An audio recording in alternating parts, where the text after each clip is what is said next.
국민은행에 오랫동안 근무했기 때문에 KB국민은행의 어떤 부동산 네. 시장이 바로 네. 우리나라의 어떤 바로미터 아니겠습니까? 네.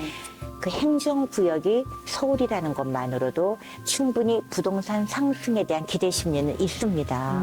그러다 보니 공익과 사익이 충돌하게 되는 거예요. 이번에도 의견을 보면은 아직은 여론조사가 이건 말도 안 된다. 반대다가 더 압도적이고 하지만 그래도 뭐 20, 30% 정도는 원하지 않습니까? 네. 특히 서울로 편입이 오르내리는 그 경계에 있는 분들 또 집을 소유하고 있는 분들은 막연히 서울 부동산 불패라는 그러한 곳에 있어요. 수도권과 비수도권의 국토 균형 발전이고요. 이 부분은 크게 본다면은 전국 국토가 다 발전해야 되겠죠.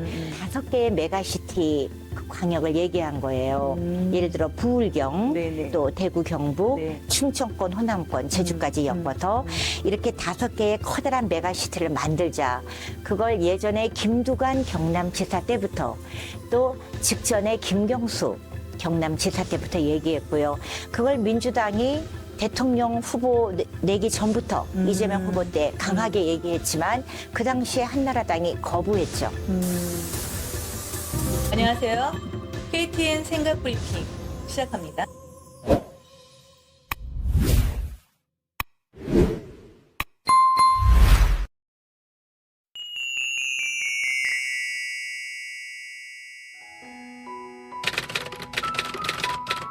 김포시 메가시티에 대한 김포시가 편입하겠다라는 얘기가 이렇게 나와서 지금 굉장히 논란이 되고 있는데 고양시도 가장 인접해 있는 도시이기도 하고 우리 위원장님은 여기서 생활을 엄청 오랫동안 하신 분으로서 고향의 역사를 다 알고 계시는 분으로서 그 부분에 대해서 어떻게 생각하고 계세요?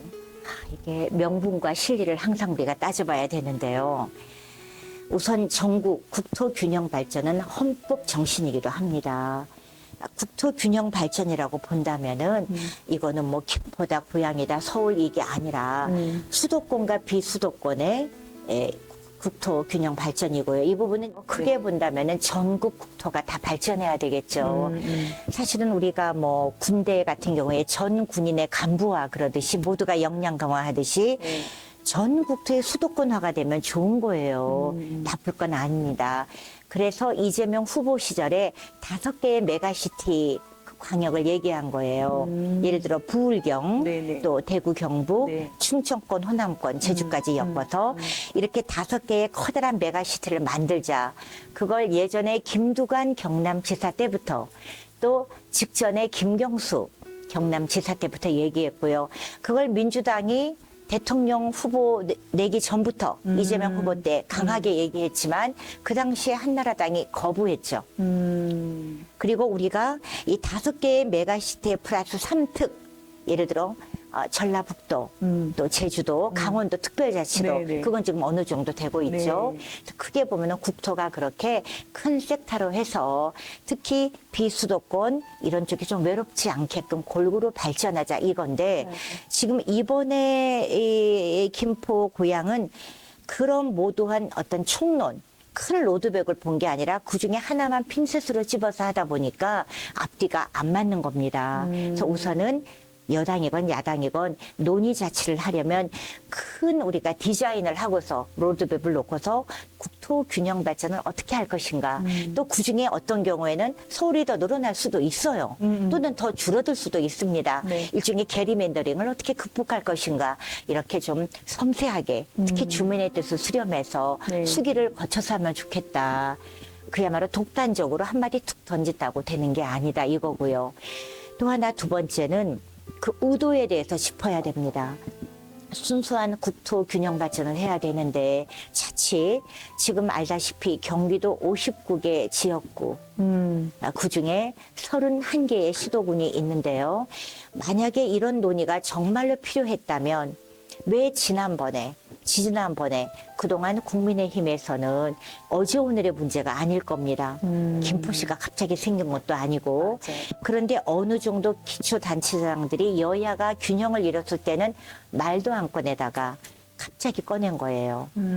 김포 교통라인 수도권이 갑자기 1,000만 명에서 900만으로 줄어든 것도 아니잖아요. 네. 정말 김포가 서울 편입이 필요하다면 서서히 얘기가 지속적으로 나왔어야 돼요. 자, 만약에 지난번에는 31개 그 기초단체장 중에 민주당이 압도적으로 많았고요. 지금은 거꾸로 국민의힘이 압도적으로 많은데요. 시민의 뜻을 기초단체장들이 잘 수렴할 수 있어야 되겠고요. 또 그 국회의원도 마찬가지입니다. 자칫 이런 부분이 총선에서 경기도가 특히 민주당이 총선 숫자는 지금 52개 지역구 중에 압도적으로 51개 이렇게 있는 상황에서 그러한 총선에서의 득표를 생각하고 나온 발언은 아닌지 이러한 부분도 의도가 되고요.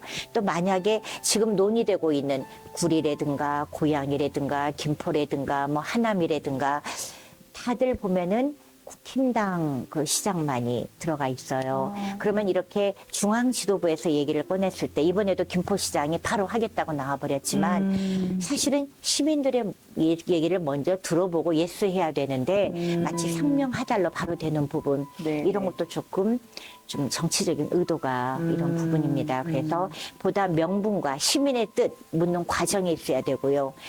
또 하나는 중요한 것이 실리입니다. 자, 김포 시민의 입장에서 한번 보자고요. 김포만 놓고 볼 때. 지금은 이제 김포시 1년 예산이 약 1조 4,700 정도 됩니다. 네네. 그런데 서울에 있는 25개 구 중에 가장 많은 예산을 갖고 있는 곳이 강남구예요. 1조 2,800입니다. 네네. 그리고 대체로는 1조가 안 되는 데들이 많아요. 네. 왜냐하면 단독시로 있게 되면 재산세부터 자동차세부터 여러 가지 뭐 담배세라든가 세수가 많아요. 그런데 시 안에 구청이 되다 보면 면허세 그리고 재산세 세수가 대폭 줄어들어요. 거의 절반 수준으로. 그러니까 예산이 반토막이 나는 거예요. 일종의 우리가 세수 입장에서는 강등이 되는 셈인데요. 김포 시민 입장에서는 지방 교부세라든가 모든 총세수가 반토막이 나는 겁니다. 근데 보통 이런 얘기가 나왔을 때는 정치적인 의도에 대해서 생각을 해보는 건 이제 정치 고관여층들이 생각할 건데 시민들 입장에서는 뭐 서울시가 되는 게 좋다, 또 뭐 아니다 이렇게 의견이 분분하잖아요. 그렇습니다. 이번에도 의견을 보면은 아직은 여론조사가 이건 말도 안 된다, 반대다가 더 압도적이고 하지만 그래도 뭐 20, 30% 정도는 원하지 않습니까? 네. 특히 서울로 편입이 오르내리는 그 경계에 있는 분들 또 집을 소유하고 있는 분들은 막연히 서울 부동산 불패라는 그러한 곳에 있어요. 저는 국민은행에 오랫동안 근무했기 때문에 KB 국민은행의 그 어떤 부동산 네. 시장이 바로 네. 우리나라의 어떤 바로미터 아니겠습니까? 네. 그 행정구역이 서울이라는 것만으로도 충분히 부동산 상승에 대한 기대 심리는 있습니다. 그러다 보니 공익과 사익이 충돌하게 되는 거예요. 김포 시민으로서 김포의 발전, 균형 발전을 위해서는 실리 면에서도 경기도 김포시가 더 효율적인데 내가 갖고 있는 집이 조금이라도 부동산이 오르지 않을까. 근데 어찌 보면 그거는 짧은 생각이죠. 내 집만 오르는 게 아니라 내가 이사 갈 집도 오르는 겁니다. 그렇죠. 누구나 모든 국민은 내가 다주택자들에게만 사실은 이익이 돼요. 우리 엄밀하게 생각하면 1가구 1주택자는요. 부동산이 아무리 올라도 실익이 없어요. 맞아요. 부동산이 상승하면서 실질 이득이 있는 건 두 채 이상을 가진 사람이 비거주 소유하고 있는 부동산이 오를 때 이익이 발생하는 거예요. 1가구 1주택은 우리 집이 2배로 오르면 내가 갈 집도 2배로 올라요. 그래서 자칫 투기 조장.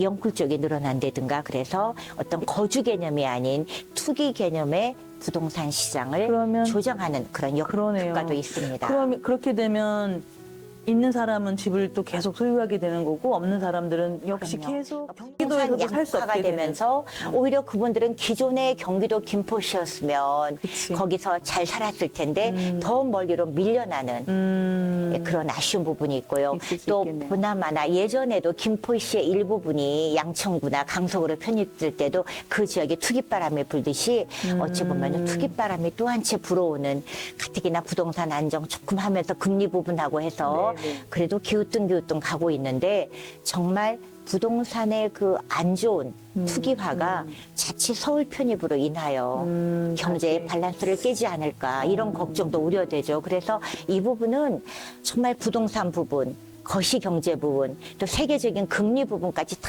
맞물려서 정교하게 봐야 됩니다. 게다가 또 안보 부분은 많이들 얘기하고 있지 않습니까? 김포를 이렇게 그림으로 놓고 보면은 김포의 서북 부분은 경계선이에요. 북한하고 세계 어느 도시도 이 가까이에 있지 않습니다. 국경하고는. 네네. 국경으로부터 한 뼘이라도 떨어져야 되는데 김포는 우리가 한 뼘이 없어요. 바로 철조망입니다. 그래서 이런 부분들도 생각해야 된다.